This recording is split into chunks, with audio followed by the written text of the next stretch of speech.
종양을 수술하는 외과의 가장 기본적인 원칙. 히말라야를 가려고 그러면 가도 되겠네. 할 수 있다고 생각하는 거 하십시오. 일반적으로 암 수술 후 5년 동안 재발되지 않으면 완치라고 알고 있습니다. 맞습니다. 아까 말씀드린 외과 종양학, 이제 그 학문이 지난 한 100년 동안 쭉 발전을 해왔는데요. 그 학문에서 그 5년이 지나고 나면 재발하는 확률이 급격히 떨어지는 걸로 돼 있어요. 대부분의 암에서.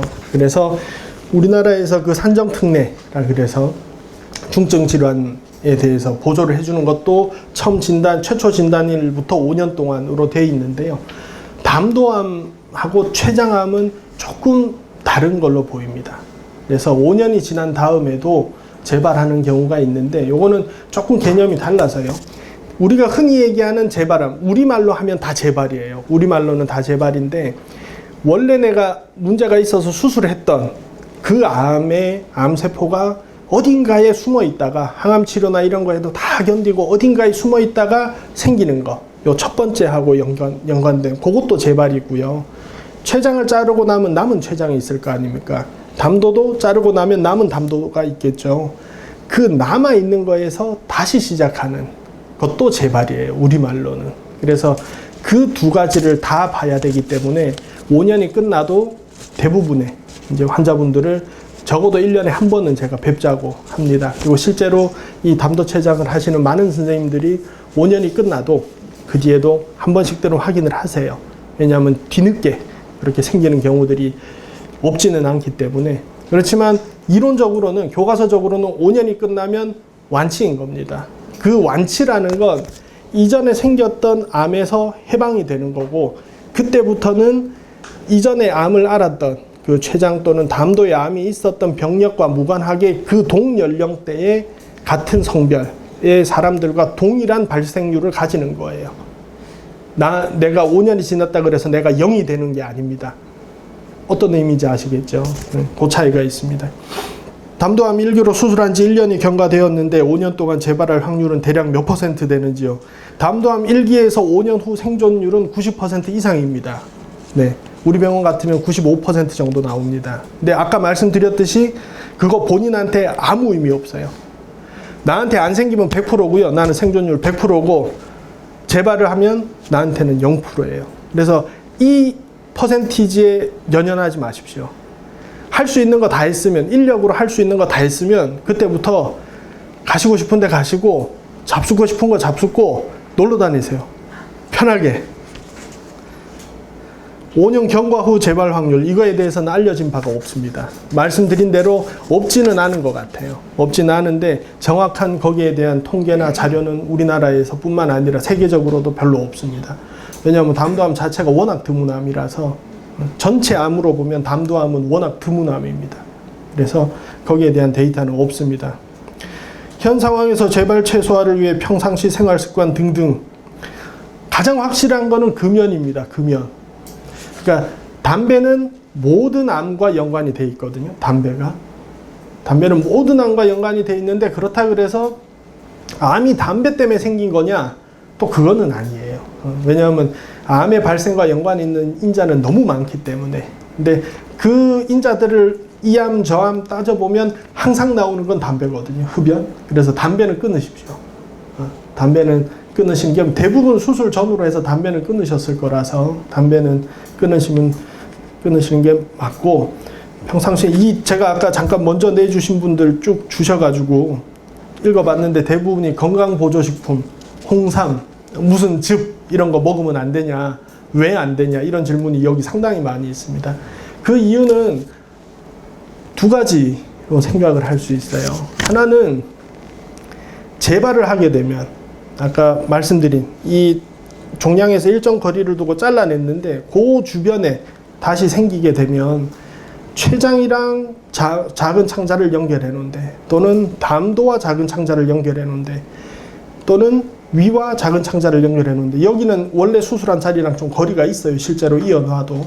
결국 췌장과 작은 창자, 담도와 작은 창자를 연결해 놓은 주변에 생기게 됩니다. 그러면 간 수치가 변하거나 췌장 수치가 변해요. 근데 그런 건강보조식품, 무슨 즙, 뭐 이런 거 드시고 나면 그런 것들은 결국 간이나 콩팥에서 대사가 되거든요. 그럼 간 수치가 올라가요. 그러면 우리가 수술 후에 맨날 피검사 보죠. 그런 것들을 확인하기 위해서 피검사를 보는데 수치가 올라갔어요. 근데 여쭤보니까 그걸 잡수었대. 그러면 한 2달 끊고, 오늘부터 끊고 2달 기다리면 좋아질 겁니다. 라고 얘기하고 2달 뒤에 봤는데 오른 게 그것 때문에 오른 게 아니었어.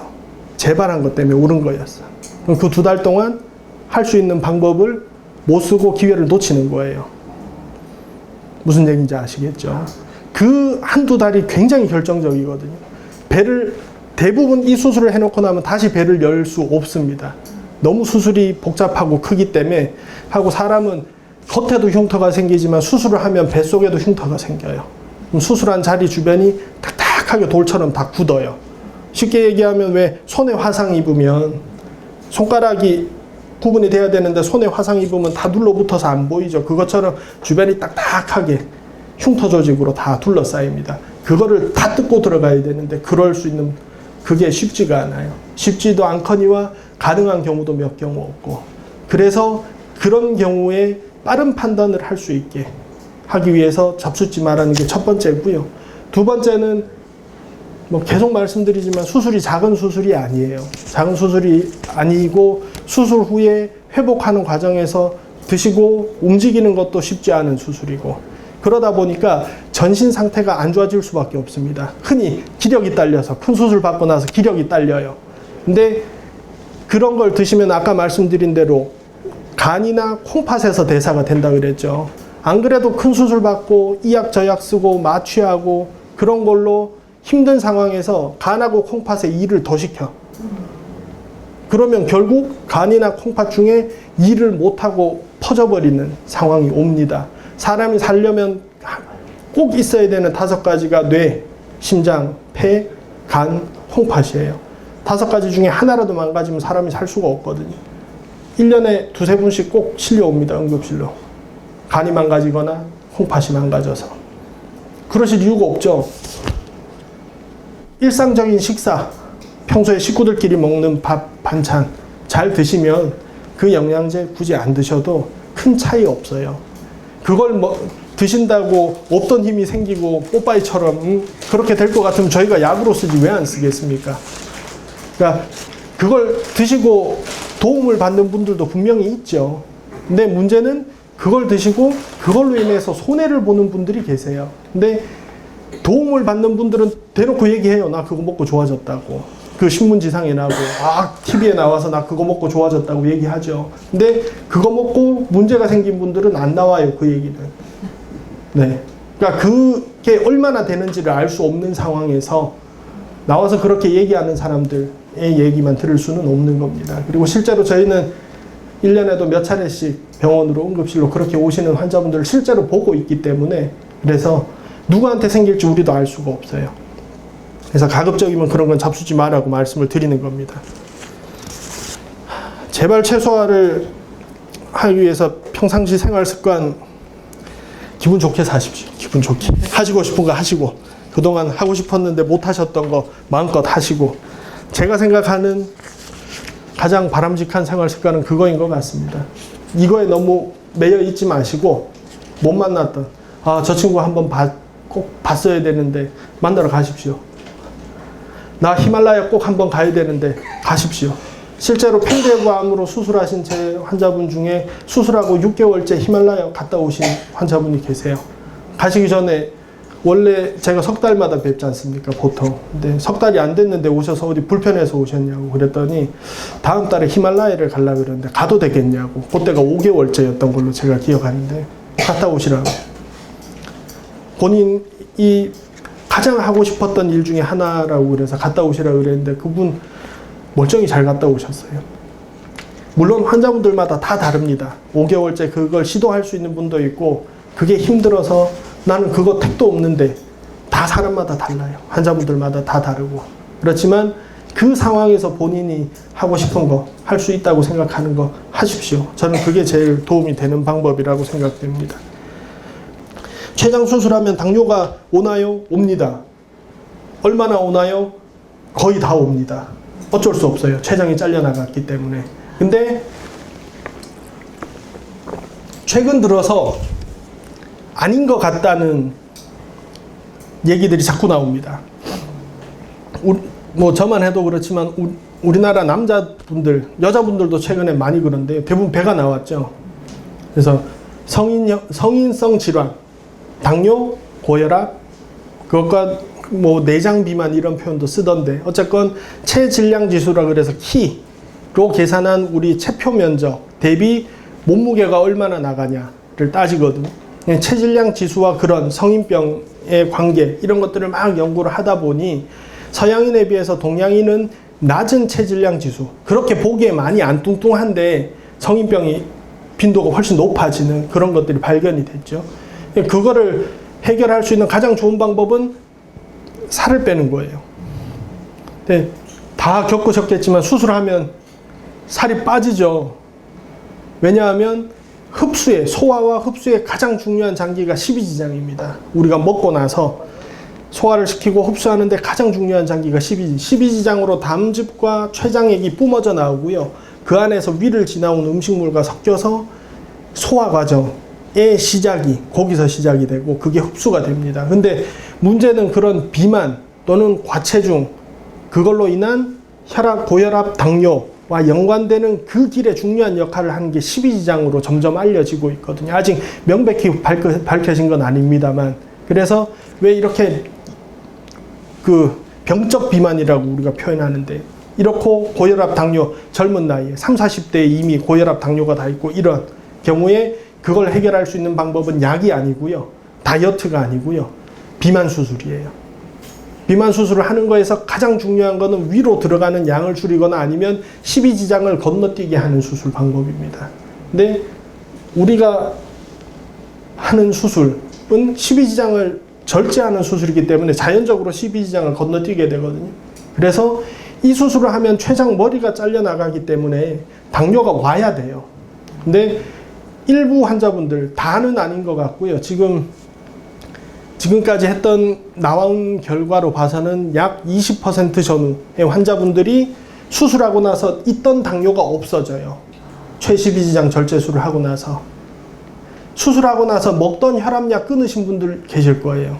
그죠? 그것도 비슷한 맥락이라고 생각이 됩니다. 수술 후에 십이지장이 직접적으로 당뇨에 연관이 돼 있던 부분이 없어지면서 또는 십이지장이 없어짐으로 인해서 체중이 줄고 또는 이 수술 자체로 인해서 체중이 줄고 그 체중이 줄므로 인해서 고혈압이나 당뇨가 좋아지는 분들이 분명히 있습니다. 근데 아직까지는 어느 분에서 고혈압이 생기고 어느 분에서 고혈압이 좋아지는지에 대한 명확한 어떤 분이 일로 가고 일로 갈지는 아직 그것까지 저희가 찾아내지는 못했습니다. 근데 분명히 그런 변화가 생기는 것은 맞습니다. 그래서 대부분 환자분들이 그럼 나는 당뇨약 먹어야 되냐 또는 인슐린을 맞아야 되냐 여쭤보시면 제가 일단은 그렇다고 답을 드리는데요.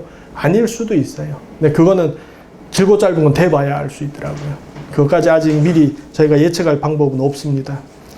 수술 후 어느 정도 시간이 지나야 정상적으로 마음 놓고 생활에 임할 수 있나요? 마음 놓고 일상생활을 하는 거의 정도 차이입니다. 어떤 분들은 수술 전에 매일같이 아침마다 산에 가고 뭐 이런 생활을 하셨던 분이 있고요. 그냥 조용조용 동네 다니고 이러셨던 분이 있고요. 조용조용 동네 다니고 이러신 분들은 두세 달이면 되죠. 매일같이 산에 가고 격하게 운동하셨던 분들은 그분한테는 그게 본인의 일상이잖아요. 거기에 회복하시려면 반년, 1년 잡아야죠. 환자분들마다 요구하시는, 생각하시는 정도가 다르기 때문에 그 정도에 맞춰서 얘기할 수는 없고요. 일반적으로는 6개월 정도, 그러니까 제가 수술 퇴원하시고 나서 첫 번째 외래에서 뵙고 그게 2주 후죠 보통. 그 다음에 3개월, 6개월째 되는데 그 6개월째 되면 항암 치료를 하고 계시는 분들은 항암 치료의 중반 이후가 되고요. 항암 치료를 안 하신 분들은 거의 이제 일상생활을 하는데 큰 문제가 없는 정도가 되는 시점입니다. 그래서 그 시점에서 보면 대부분 체중이 떨어지다가 다시 올라가기 시작하는 시점과 겹치거든요. 그래서 체중이 빠질 때는 어쩔 수 없어요. 다들 힘들어요. 근데 그 체중이 빠지던 걸 멈추고 다시 올라가는 시점쯤이 되면 일상생활을 하는데 본인이 생각하는 일상생활 하는데 크게 지장은 없는 시점이 됩니다. 그리고 그때쯤 되면 어떻게 보면 이거 참 서글픈 얘기입니다만은 본인의 현 상태에 꽤 적응을 하세요. 그래서 그 적응한 그 상태가 되기도 합니다. 담도 췌장암 환자는 차가운 아이스크림, 냉커피 나가시면서 드세요. 드시고 가세요.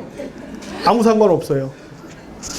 뭐 커피가 수술 직후에 이 카페인 성분 때문에 이제 그 심혈관계에 영향을 줘서 안 드시는 게 좋다. 그건 맞아요. 안 드시는 게 좋은 건 맞는데 뭐 제가 드시라 그런다고 제가 맨날 그러죠. 10잔을 드시겠어요? 20잔을 드시겠어요? 어차피 한두 모금 맛보시는 건데 드시고 싶으면 드세요. 괜찮습니다. 그 정도는 상관없고요. 수술하고 나서 퇴원하신 다음에 커피를 드실 때는 단 크림이나 설탕은 빼고 드십시오. 아까 말씀드린 대로 대부분 혈당과 관련된 문제가 있기 때문에 크림이나 설탕이 들어간 커피를 드시면 혈당이 쫙 올라가거든요. 그래서 그거는 피하시고 그냥 블랙으로 그렇게 드시면 됩니다. 더우면 에어컨 트셔야죠. 네. 더우면 에어컨 틀고 시원하게 지내십시오. 굳이 몸을 따뜻하게 한다고 달라질 건 없습니다. 자, 췌장암은 흡연과 밀접한 관계가 있다고 하는데 흡연자가 췌장암에 걸릴 확률이 높은가요? 아까 말씀드린 대로 이 확률이라는 건 조금 우리가 일반적으로 생각하는 거는 그와는 좀 다릅니다. 이 계산에 또는 이 화살표의 방향. 그래서 췌장암 환자에서 흡연자의 비율이 높은 거는 맞습니다. 그래서 췌장암과 흡연이 연관이 있다라고 얘기하는 거지만 그렇다 그래서 담배 피는 사람 모두가 췌장암으로 가냐? 그건 아닙니다. 그 역의 화살표는 성립하지 않아요. 근데 어쨌거나 아까 말씀드린 대로 모든 암의 위험인자를 계산을 해보면 흡연은 항상 들어갑니다. 그래서 흡연은 안 하시는 게 맞습니다. 피셨던 분들은 끊으시죠. 네. 저도 이제 끊은 지 한 3년 됩니다. 췌장암을 조기 발견하려면 어떤 증상이 있으며 사전 검사를 어떻게 해야 하나요? 이걸 찾기 위해서 저희도 여러 팀과 협력해서 계속 찾고 있습니다. 이게 조기 증상이 잘 없어요. 아까 말씀드린 대로 담도암은 그래도 그 관을 틀어막으면 황달이 생기거든요. 황달이 생기거나 아니면 당관염이 와서 열나고 춥고 그게 먼저 옵니다. 근데 췌장암은 특히 췌장의 몸통꼬리 쪽에 생기면 이게 커져가지고 정말 어디 막 아프고 그러기 전에는 알 수가 없어요. 그래서 제일 권장하는 방법은 건강검진입니다. 건강검진. 변화가 있는지 없는지를 체크하는 거예요. 변화가 있는지 없는지. 건강검진의 주된 목적은 제가 생각하는 건강검진의 목적은 뭔가 이상한 걸 찾아내는 게 아니라 내가 이전에 작년에 했던 검사와 올해 검사에 뭔가 차이가 있나 없나를 보는 거예요. 근데 그 차이가 생기면 확인을 하는 거죠. 그래서 건강검진이 제일 맞는 방법이 아닐까 싶습니다. 당뇨 수치는 언제쯤 정상으로 갈까요? 이게 참 수치의 정상화, 이게 내분비내과하고 저희도 조금 이견이 있는데요. 보통 저희가 얘기할 때 수술로 인한 급성기 스트레스가 영향을 미치는 걸 보통 2개월에서, 외과 쪽에서는 2개월에서 3개월 정도를 봅니다. 근데 아까도 말씀드렸듯이 다들 겪으셨겠지만 수술하고 나서 체중이 줄어드는 구간이 지금 10년 전하고 또 달라지긴 했는데 10년 전에는 6, 7개월까지도 계속 줄었었어요. 근데 최근에 이제 저희가 수술 후 식사하시는 그런 프로그램 안에서 수술 직후에 식사하시는 프로그램 이런 것들을 좀 더 바꾸고 이러면서 체중이 떨어지는 저점의 구간이 지금 봐서는 3, 4개월 정도로 보이거든요. 3, 4개월 지나면 그때부터는 체중이 늘어요. 이런 체중의 변화하고도 당뇨는 또 연관이 돼 있습니다. 그래서 예전에 6개월, 7개월째까지 계속 체중이 줄어드는 그런 때에는 6, 7개월까지 일단은 당뇨 수치를 그냥 지켜보시라고 많이들 얘기를 했거든요. 수술하고 제대로 먹지도 못하는데 맨날 혈당 조절에 신경 써서 혈당이 120 이상 올라가면 안 돼 그러고 그나마 먹히던 것도 안 드시면 뭐가 돌아가겠습니까? 길도 새로 만들어 놨는데. 그래서 초반에는 혈당을 막 400, 500 이건 안 되죠. 그렇지만 처음에는 드셔야 돼요. 어쩔 수 없어요. 그래서 이거는 저희가 향후에 저희 내분비내과 쪽하고도 얘기를 해서 계속 병원 안에 전체적인 프로토콜을 바꿔나갈 예정입니다. 이게 너무 혈당 조절에 신경을 쓰면 먹는 게 좋아질 수가 없습니다. 그래서 그거는 이후에 또 그런 관련한 그런 교육이나 이런 것도 차차 저희가 바꿔나가면서 또 참석하실 수 있도록 그렇게 애를 써보겠습니다. 자, 췌장암 완치는 되는 건가요? 화이팅! 됩니다. 됩니다. 5년이 지나면 안심해도 되는지, 아까도 말씀드렸지만 5년이 지나도 100% 안심할 수는 없습니다. 왜냐하면 일반인과 같은 확률은 가지고 있는 거기 때문에 5년이 지나도 한 번씩은 오십시오. 복용을 못하는 범인은 이게 참 어려운 문제인데요. 이게 뭘 먹어도 되냐, 뭘 먹어도 안 되냐를 일일이 제가 설명드릴 수는 없잖아요. 그래서 가만히 생각해 보니까, 요새 생각해 보니까 한 초등학교 4학년, 5학년 정도? 이제 대개 손주, 손녀가 있을 수도 있고, 뭐 조카가 있을 수도 있고, 초등학교 4, 5학년이 먹는 건 다 잡숴도 될 것 같아요. 걔들은 라면, 짜장면 다 먹죠. 매운 거 잘 먹으니까 애들, 요새 애들. 떡볶이도 먹죠. 걔들 통닭도 먹고, 삼겹살도 먹고, 회도 먹잖아요. 이제 항암 치료가 끝나면 날거를 잡숴도 됩니다. 항암 치료 중이신 분들은 날거를 드시면 안 되는데요. 항암 치료가 끝나면 회도 드셔도 돼요. 초등학교 4, 5학년쯤 되면 회 한번 먹어보라고 주잖아요. 근데 걔들한테 무슨 버섯 따린물 주고 나무 껍데기 따린물 주고 그러나요? 아니죠. 그 정도 생각하시면 될 것 같아요. 걔들이 먹는 거는 다 잡숴도 됩니다. 걔들 핫도그도 먹고 뭐 기름진 거 햄버거 이런 거 다 먹잖아요. 그건 다 드셔도 됩니다. 그러니까 보통 사람들이 밥 반찬으로 먹는 거는 다 드셔도 돼요. 근데 뭔가 한 가지를 집중적으로 드실 때는 다른 이유가 있잖아요. 그걸 밥 반찬으로 맨날, 우리가 밥 빼고 매일 계속 반복해서 드시는 게 있습니까? 없죠.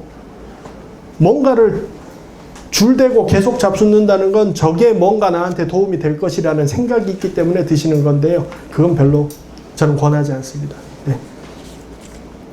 수술 후 기대할 수 있는 건 항암뿐인지, 이거는 여기 뒤에 괄호에서 전이된 상태라고 말씀하셨는데요.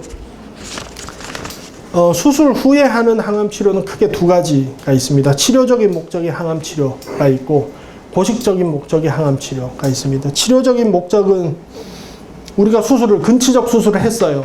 암이 있는데 그 주변을 혈관, 림프노, 림프절 해서 싸그리 다 절제를 했습니다. 그러면 현 상태에서 확인할 수 있는 암은 몸 안에 남아있지 않다가 맞습니다. 그렇게 수술을 하고 아무도 재발을 안 하면 제일 좋겠어요. 정말로. 아무도 재발 안 하면 누가 담도암, 췌장암 무섭다 그러겠습니까? 그렇게 수술을 해놔도 언젠가 어디선가 다시 기어 나와서 그놈들을, 그 기어 나오는, 숨어 있다가 기어 나오는 놈들을 때려잡으려고 하는 게 수술 후 항암화학요법, 수술 후 항암 치료입니다. 보통 요새 6개월 정도 하죠. 쓰는 약에 따라 조금 차이는 있습니다만은. 그거는 언제 어디서 나타날지 모를 그 숨어있는, 이미 수술 전에 혈관을 타고 떨어져 나간 암세포를 잡기 위해서 하는 항암치료에 해당하고요. 그렇게 수술하고 항암치료하고 어려운 과정을 다 겪었는데 어느 날 간에 또는 수술한 자리 뒤편에, 등짝 쪽으로, 폐에, 다른 데 생겼어요. 그러면 그 얘기는 결국엔 생긴 거거든요. 그렇다면 그때부터의 목적은 그게 더 커지고 딴 데 또 생기고 하는 걸 속도를 늦추는 게 주 목적이 됩니다. 왜 그런가 하면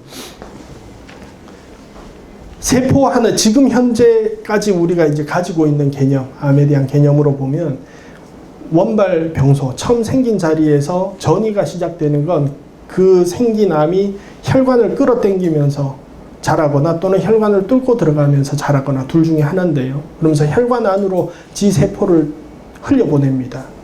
이제 암이라는 거, 악성 종양이라는 거의 특징은 죽어야 될 때 죽지 않고 지가 있어야 될 때 말고 딴 데 가고 딴 데로 옮겨가는 그런 세 가지, 딴 데로 뚫고 들어가거나 딴 데로 옮겨가는 그런 세 가지 특징이 있는데요. 그럼 요 놈이 세포 하나가 떨어져서 피를 타고 뱅글뱅글 돌다가 어디에 자리를 잡아요. 그 세포 하나는 현미경으로 보입니다. 그럼 그 세포 하나가 여기 하나가 있다가 일정 시간이 지나면 세포 분열을 해서 2개가 되겠죠. 이게 4개가 되고 8개, 16개, 32개, 64개 쭉 오다가 드디어 우리 눈에 보이는 좁쌀만한 크기가 됐어요. 그때까지 걸리는 시간은 이만큼이죠. 근데 좁쌀만한 게 2배가 되면 한 번 건너뛰는 시간이면 좁쌀만한 게 쌀알 반톨만해지고요. 2번 지나면 쌀알만해지고요. 3번 넘어가는 횟수로 3번 지나면 파달만해집니다. 어떤 의미인지 아시겠죠? 그러니까 나중에 저희도 그런 경우가 없었으면 좋겠지만 수술하고 나서 어디선가 보인다. 그러면 그 수술하고 약을 쓰는 기간 동안 계속 잠자코 있다가 약이 딱 끊어지고 나면 그때부터 그 약을 쓰는 동안 내성이 생겼거나 아니면 그 약을 견디고 남았던 놈이 쭉 이 과정을 거쳐서 여기서 눈에 딱 보이는 거예요. 그러니까 이제 많이들 말씀하시는 게 우리가 이제 최근에는 그래서 특히 췌장암 같은 경우에는 수술 전에 미리 약을 쓰고 항암제를 쓰고 뒤에 수술하는 빈도가 많이 높아졌습니다. 왜냐하면 특히 췌장암에서 수술하고 나서 6개월, 1년 안에 확 재발하는 분들이 많았어요. 딴 데 전이가 나타나고. 이 개념으로 보면 이 식으로 생각해 보면 그분들은 수술 전에 이미 가 있었거든요. 이 단계였는데 수술하고 항암 치료를 함에도 불구하고 이 이후 과정은 이미 이만큼 온 놈들이라 제어 컨트롤이 안 됐던 거죠. 그래서 최근에는 그럴 가능성이 높다고 판단되는 분들을 먼저 항암 치료를 합니다. 그래서 이 단계에 있는 놈들을 먼저 다 때려잡고 어딘가 몸 안에 어딘가 있는 요 단계에 있는 놈들을 다 때려잡고 그 다음에 수술하는 거죠. 그런 식으로 개념이 조금씩 바뀌어 나가고 있습니다. 면역력이 많이 떨어진 환자를 위해 면역력 증진을 위해 할 수 있는 것은 무엇인가 또는 도움이 되는 것. 면역력이 떨어지면 어떻게 아시죠? 면역력이 떨어졌는지? 네? 힘이 없어. 면역력, 우리가 일반적으로 얘기하는 면역력과 병원에서 얘기하는 면역력은 차이가 있습니다. 네. 우리가 일반적으로 환자분들이나 보호자분들이 말씀하시는 면역력은 면역력이라기보다는 기력이죠. 기력이 쇠해서. 잘 잡수고요. 하시고 싶은 거 하세요. 저는 진짜 뭐 기승전 잘 잡수고 하고 싶은 거 하란다 그렇게 하실 수도 있지만 그게 제일 중요한 것 같아요. 어디든지 자꾸 다니시고 하는 분들이 확실히 더 낫습니다. 네. 질문지에 대한 답은 다 한 것 같고요. 추가로 더 궁금하신 네. 면역주사라고 자작신을 저희가 좀 맡고 있는데 그거는 좀 도움이 될까요? 아까 말씀드린 대로 면역주사에 관한 그런 근거들이 하나씩 나오고는 있는데요. 아직 그걸 가지고 확실히 우리 담도췌장 환자분들한테 도움이 되느냐에 대한 결과를 내기에는 아직 너무 부족합니다. 그래서 도움이 되겠느냐라고 여쭤보신다면 제가 말리진 않겠지만 도움이 된다고 말씀드릴 수 있는 건 아직은 없습니다. 혈액이 깨끗하면 도움이 되는 경우가 많죠? 아니요. 큰 수술 받으시면 제가 그러죠. 인적이 드문 한적한 공기 좋은 공원에 가지 마시고 사람 버글버글한 마트 가시라고 제가 그러죠. 큰 수술 하시고 나서 제가 제일 권하는 건 공기 좋고 물 좋은 먼 데 가지 마시고요. 수술한 병원 옆에 사세요. 자주 오래 뵙겠습니다. 자주 오래. 나중에 귀찮아하지 마시고 계속 오세요. 네.